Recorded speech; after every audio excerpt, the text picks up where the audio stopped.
मेरा नाम प्रिया है। मैं लखनऊ की रहने वाली एक साधारण गृहिणी हूँ। मेरी एक 3 साल की बेटी है सिया। मेरे पति एक सरकारी नौकरी में है और अक्सर काम के सिलसिले में बाहर जाते हैं। ये कहानी उस समय की है जब हम हाल ही में शहर के बाहरी इलाके में एक नए किराए के मकान में शिफ्ट हुए थे।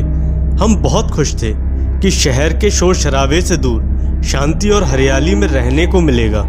लेकिन हमें क्या पता था कि हमारे नए घर में एक रहस्य हमारी प्रतीक्षा कर रहा है। एक भूतिया गुड़िया। घर 2 मंजिल था, पुराना लेकिन साफ सुथरा। पिछला किराएदार विदेश शिफ्ट हो गया था और अपना कुछ सामान छोड़ गया था, जिसमें एक लकड़ी की अलमारी और एक पुराना खिलौनों का बक्सा भी था। जब मैंने अलमारी खोली, उसमें एक बेहद पुरानी सफेद फ्रॉक पहनी हुई गुड़िया थी। बड़ी बड़ी काली आंखें, रूखे भूरे बाल और चेहरा ऐसा जैसे किसी असली बच्चे का हो। सिया ने जैसे ही उसे देखा वो झूम उठी। मम्मी, ये मेरी डॉल है। मैंने भी सोचा बच्चों को तो खिलौनों से प्यार हो ही जाता है, इसलिए मैंने वो गुड़िया उसे दे दी। लेकिन पहले ही दिन रात को सिया ने कहा, मम्मी, डॉल मुझसे बातें करती है और कहती है कि वो मेरी सच्ची दोस्त है। मैंने हंसकर बात टाल दी। कुछ ही दिनों में घर का माहौल बदलने लगा। रात को किचन में बर्तन के गिरने की आवाजें आती, घर में अजीब सी ठंडक महसूस होती, जबकि पंखे भी बंद होते। हमारा डॉगी टॉमी उस गुड़िया को देखकर गुर्राने लगता और कभी कभी खुद को छुपा लेता। एक रात मुझे ऐसा लगा जैसे कोई मेरे बिस्तर के पास खड़ा है। जब आँख खोली तो कोई नहीं था, लेकिन दरवाजा अपने आप धीरे धीरे बंद हो गया। सिया, जो पहले चंचल और बातूनी थी, अब चुप रहने लगी थी।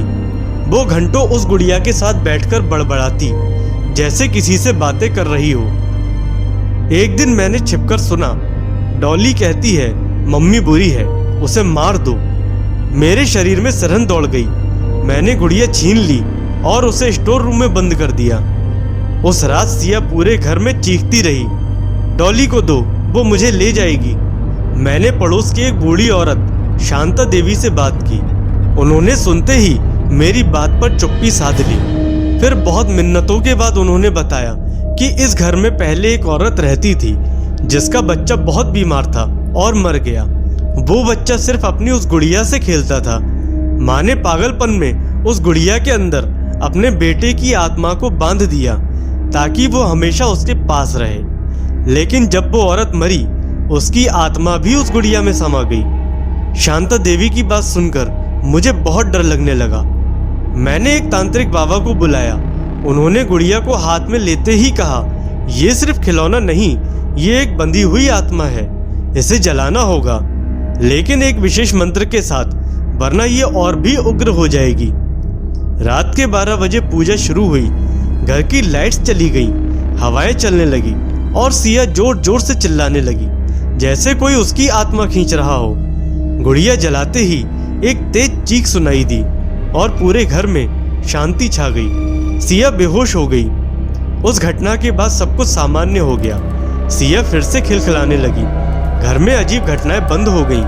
हमने वो घर छोड़ दिया और शहर के भीतर रहने आ गए। लेकिन आज भी जब रात को अकेले होती हूँ और हवा तेज चलती है, मुझे कभी कभी वही गुड़िया किसी कोने में बैठी दिखाई देती है, बस एक पल को। क्या वो आत्मा सच में खत्म हुई थी या बस थोड़े समय के लिए शांत हो गई? अगर आपने कभी ऐसी कोई गुड़िया देखी है तो उसे हल्के में मत लेना। हो सकता है वो सिर्फ खिलौना ना हो,